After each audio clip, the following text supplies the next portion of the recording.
हरीश की एक पत्नी थी जो बहुत बोलती थी और वो उसके ज्यादा बोलने से बहुत परेशान था। हरीश को पता चला कि जंगल में एक महात्मा आए हुए हैं। वह अपनी पत्नी को उनके पास लेकर जाता है और कहता है कि मुनिवर, कृपा करके आप इसे समझाइए, ये बहुत बोलती है। मेरे मना करने के बाद भी इसका दिन भर इसका मुंह चलता ही रहता है। मैं इसे कितना समझाता हूं कि कम बोला कर चुप रहना सीख, लेकिन नहीं, और हर बार इसकी वजह से लड़ ढाई होती है। महात्मा मुस्कुराए और बोले, मैं तुम्हें इस बात को एक कहानी की मदद से समझाता हूं। मेरा गुरु का एक शिष्य था जो बहुत बोलता था। वह हर समय इधर उधर की बातें करता था और कभी शांत नहीं रहता था। जब वह दान लेने के लिए जाता तो हर घर से एक नई कहानी लेके आता और आश्रम के दूसरे शिष्यों को सुनाता, और एक शिष्य की दूसरे से बुराई करता, चुगली करता और दूसरों के सामने अच्छा बनने का प्रयास करता और खुद के मुंह से ही खुद की तारीफ करता रहता और हमेशा खुद को गुरु के सामने सबसे बुद्धिमान और उत्तम साबित करने का प्रयास करता। वह खुद को सभी शिष्यों से अलग और श्रेष्ठ मानता था। उसका कहना था कि मैं एक अमीर घर का बालक अगर मैं चाहता तो एक आरामदायक और सुविधाओं से भरा जीवन जी सकता, लेकिन मैं वह सब छोड़ कर यहाँ आ गया क्योंकि मुझे खोज करना, खुद को जानना है, जीवन को जानना है। एक दिन गुरु ने आश्रम के सभी शिष्यों को बुलाकर कहा, आप सभी को अगले 1 महीने के लिए कोई न कोई संकल्प लेना होगा। इससे आपकी संकल्प शक्ति मजबूत होगी और आप में आत्मशक्ति का संचार होगा। आप सभी अपने सामर्थ्य के अनुसार कोई भी संकल्प ले सकते हैं, और यदि 1 महीने से पूर्व आप में से जिसका भी संकल्प टूट जाएगा तो वह अपनी पुरानी दिनचर्या में वापस आ सकता है। सभी शिष्यों ने अपनी शक्ति के अनुसार संकल्प लिए और गुरु को अपने अपने संकल्प के बारे में बताकर वहां से चले गए। लेकिन वह शिष्य जो खुद को सबसे अलग दिखाना चाहता था, वह सीधे गुरु की कुटिया में पहुंच गया और बोला, मैं कोई छोटा मोटा संकल्प नहीं लेना चाहता, बल्कि खुद की ही जैसे एक और महान संकल्प लेना चाहता हूं। कृपया आप ही बताएं मुझे क्या संकल्प लेना चाहिए। उसकी यह बात सुनकर गुरु मुस्कुराए बोले, क्या तुम मेरे द्वारा दिए गए संकल्प को पूरा कर पाओगे? क्या तुम्हारे लिए उसे पूरा करना संभव होगा? शायद नहीं, वह तुम्हारे लिए संभव नहीं। तुम उसे पूरा नहीं कर पाओगे, इसीलिए तुम खुद ही कोई संकल्प ढूंढो। शिष्य ने कहा, नहीं गुरुदेव, आप जो भी संकल्प मुझे देंगे मैं जरूर उसे पूरा करूं। गुरु ने कहा, ठीक है, तो तुम अगले 1 महीने तक चुप रहो, मुंह से एक शब्द भी नहीं निकालोगे, यही है तुम्हारा संकल्प। शिष्य ने कहा, गुरुदेव, यह भी कोई संकल्प है? यह तो बहुत ही आसान है। आप कोई संकल्प दीजिए जो मेरी योग्यता के बराबर हो। गुरु ने कहा, पहले तो तुम इस संकल्प को तो पूरा करके दिखाओ। शिष्य ने गुरु की बात मान ली और वह उसी समय चुप हो गया और पलटकर कुटिया से बाहर चला गया। उसे चुप रहना बहुत आसान लग रहा था।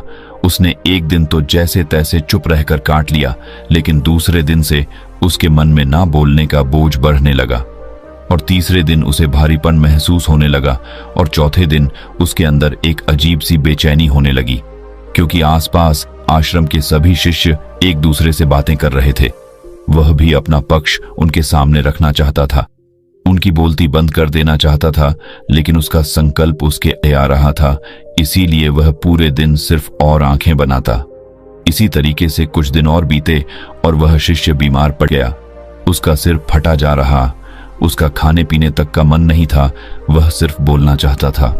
वह गुरु के पास गया और उनके सामने बैठकर लिखकर उन्हें बताया, गुरुदेव, मैं बोलना चाहता हूँ, बिना बोले मुझे सांस नहीं आ रही है, मेरा दम घुटता जा रहा है, मैं अंदर ही अंदर पागल हुआ जा रहा हूँ, मैं क्या करूँ?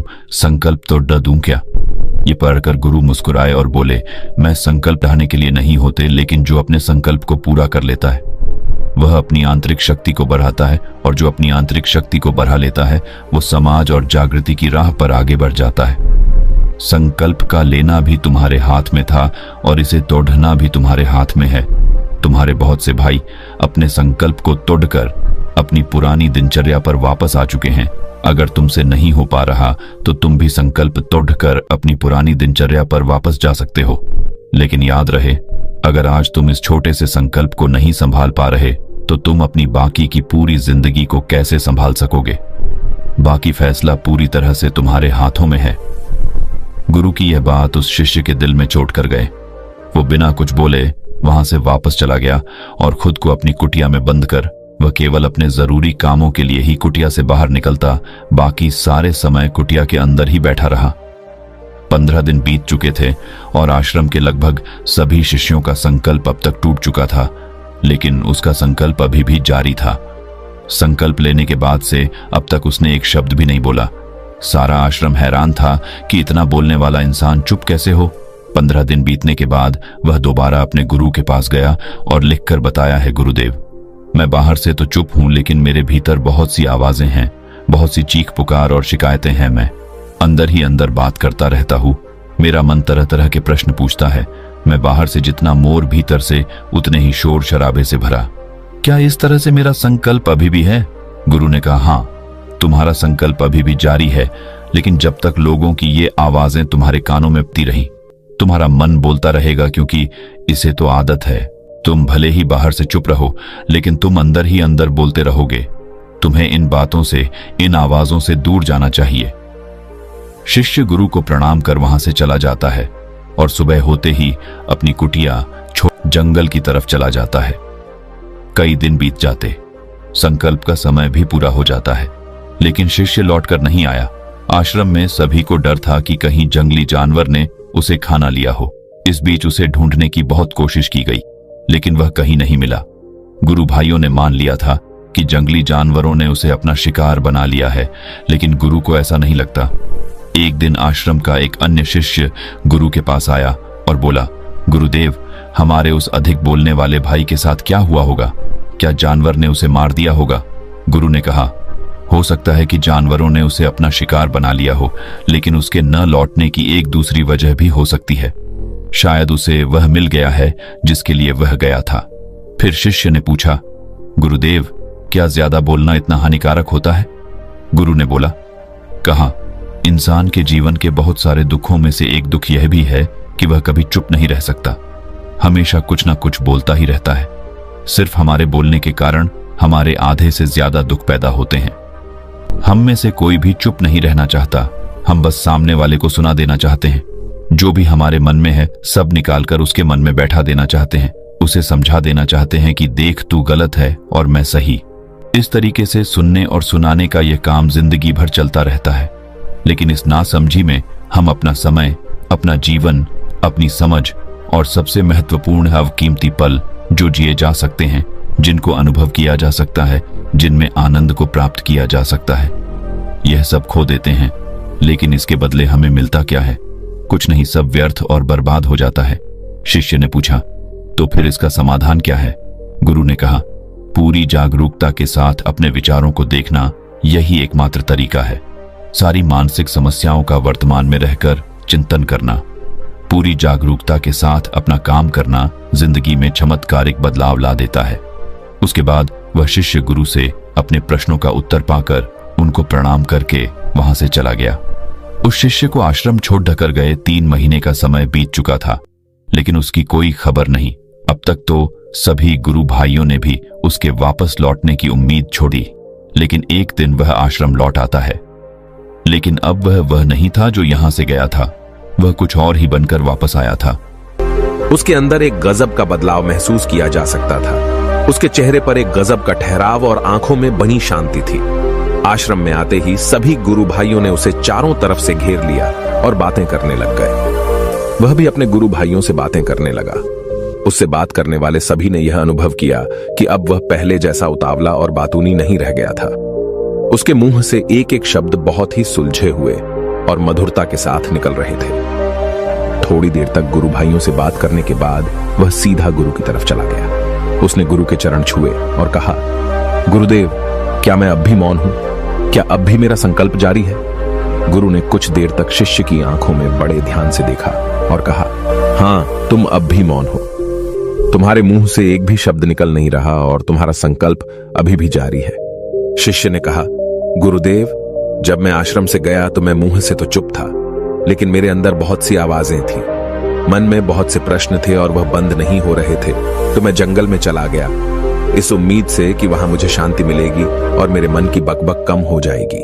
लेकिन मैं जितना एकांत में जाता गया, मेरे अंदर की आवाज उतनी ही तेज होती गई। मेरे भीतर की पुरानी से पुरानी आवाज मुझे सुनाई देने लगी। तब जाकर मैंने महसूस किया कि मैं कितना गलत कर रहा था। जब मैं अपने परिवार वालों, दोस्तों को और गुरु भाइयों को बुरा भला कहता था तो उस समय मुझे लगता था कि मैं सही कह रहा हूं। जब मैं गुरु भाइयों की एक दूसरे से चुगली करता था और उनका मजाक बनाता, तब भी मुझे यही लगता था कि मैं उनसे बेहतर हूं और मैं सही कर रहा हूं। लेकिन उस दिन मैंने पहली बार महसूस किया कि मैं कितना गलत बोलता था। काफी दिनों तक ये आवाजें, ये शिकायतें मेरे अंदर चलती रही, लेकिन धीरे धीरे करके एक दिन ये सारी आवाजें मेरे अंदर से समाप्त हो गई। अब मैं भीतर से भी मौन हो गया। उस घने जंगल में बाहर से कोई बोलने वाला था नहीं और भीतर कोई आवाज बची ही नहीं थी, और मैं उस दिन पहली बार मौन का सही अर्थ समझा। मेरे चारों तरफ बहुत शांति थी। हालांकि अभी भी कुछ आवाजें आ रही थीं जो पहले भी आती थीं, लेकिन मैं उन्हें सुन नहीं पाता था। पर अब वह सभी आवाजें मुझे स्पष्ट रूप से सुनाई दे रही थीं। हवा के चलने की आवाज, चिड़ियों के चहकने की आवाज और पानी के बहने की आवाज। ये सभी आवाजें मैंने पहली बार पूरे होशपूर्वक सुनी। अपने चारों तरफ इतनी शांति मैंने पहले कभी महसूस नहीं की थी। तो इस शांति को भंग करने के लिए मैंने पहली बार अपने मुंह से कोई शब्द निकाला। मैं चिल्लाया, हे ईश्वर, ये कैसी शांति है? सभी कुछ इतना शांत क्यों है? ऐसा क्या हो गया? लेकिन मेरे चिल्लाने के बाद भी शांति भंग नहीं हुई। सब कुछ पहले जितना ही शांत था, बाहर भी और भीतर भी। हे गुरुदेव, मैंने अपने गुरु भाइयों से बात की, मैंने आपसे बात की। मैं बोल रहा हूं, मैं चल रहा हूं, मैं सब कुछ देख रहा हूं, लेकिन मैं अपने भीतर एकदम एकांत में हूं, मौन में हूं। भीड़ में होता हूं तब भी भीतर से अकेला एकांत में होता हूं। जब मैं खुद में भी शोर करना चाहता हूं तब भी एकांत में ही होता हूं। अब सब दिखाई पड़ने लगा है, सब सुनाई पड़ने लगा है। गुरु ने कहा, जब तक हम बाहर की तरफ बोलते रहेंगे भीतर अशांति ही रहेगी, लेकिन जिस दिन हम भीतर की तरफ मुड़ जाएंगे तब हमारे मुंह से कुछ भी निकलेगा, हम शांत ही रहेंगे। दुनिया में जितनी भी बुराइयां हैं ज्यादातर हमारे बोलने से ही उत्पन्न होती है, क्योंकि हम चुप रहना नहीं चाहते। हम जितनी जरूरत है उससे कहीं ज्यादा बोलते हैं। हम सामने वाले को सुनना नहीं चाहते, बल्कि उसकी बोलती बंद कर देना चाहते हैं। उसे समझा देना चाहते हैं कि मैं कौन हूं, मैं क्या कर सकता हूं, और यही हमारी जिंदगी का मकसद बनकर रह जाता है। हमारी सारी ऊर्जा व्यर्थ के बोलने में बर्बाद होती रहती है। ऐसे ही समाज में लोगों का जीवन दुखों से भर जाता है, जो हमेशा एक दूसरे को सुनाने में लगे रहते हैं। कभी एक दूसरे को सुनना नहीं चाहते, समझना नहीं चाहते, और चुप रहना तो उन्होंने कभी सीखा ही नहीं, क्योंकि चुप रहना उन्हें छोटा महसूस करवाता है। दुनिया की सभी लड़ाइयों का कारण हमारा बोलना ही है। इसलिए हमें सिर्फ उतना ही बोलना चाहिए जितना जरूरी हो, क्योंकि व्यर्थ का बोलना ऊर्जा को नष्ट करना है, और यह बोलना ही हमें कभी अपने भीतर की ओर लौटने नहीं देता, क्योंकि यह हमें बाहर की ओर खींचकर रखता है, और बाहर है ही क्या इस संसार के अलावा। लेकिन अगर अपने भीतर के संसार की ओर मोड़ना है तो इस मुंह को बंद ही रखना चाहिए। इसीलिए जितने भी बुद्ध हुए, आत्मज्ञानी हुए, वह सभी एकांत की ओर भागे, ताकि उन्हें ज्यादा न बोलना पड़े, ज्यादा सुनना न पड़े। वह एकांत में रहे और शांत रहे, इसीलिए आसानी से भीतर की यात्रा कर पाए। लेकिन अगर कोई चाहे तो इस संसार में रहकर भी एकांत में रह सकता है, शांत रह सकता है, लेकिन इसके लिए उन्हें अपनी ऊर्जा बचानी होगी, जिसे वह अब तक अपने व्यर्थ के शब्दों में बर्बाद कर रहे थे। दोस्तों, इस कहानी की सीख यही है कि व्यर्थ का बोलना ऊर्जा को नष्ट करना है। ज्यादा और व्यर्थ बोलना ही हमें अपने भीतर की ओर लौटने नहीं देता, क्योंकि यह हमें बाहर की ओर झुकाए रखता है, और जिन्हें भीतर की यात्रा करनी है उन्हें अपने मुंह को बंद ही रखना चाहिए। मुझे उम्मीद है कि आपको यह कहानी पसंद आई होगी और काफी कुछ सीखने को मिला होगा। कहानी के बारे में अपने विचार आप हमें नीचे कमेंट बॉक्स में कमेंट करके बता सकते हैं। बाकी अगर ये कहानी आपको अच्छी लगी हो तो इस वीडियो को लाइक करें, और ऐसी और कहानी सुनने के लिए डे इंस्पायर्ड यूट्यूब चैनल को सब्सक्राइब करें। तब तक मिलते हैं हम आपसे ऐसी ही एक और प्रेरणादायक कहानी के साथ अगले दिन। धन्यवाद।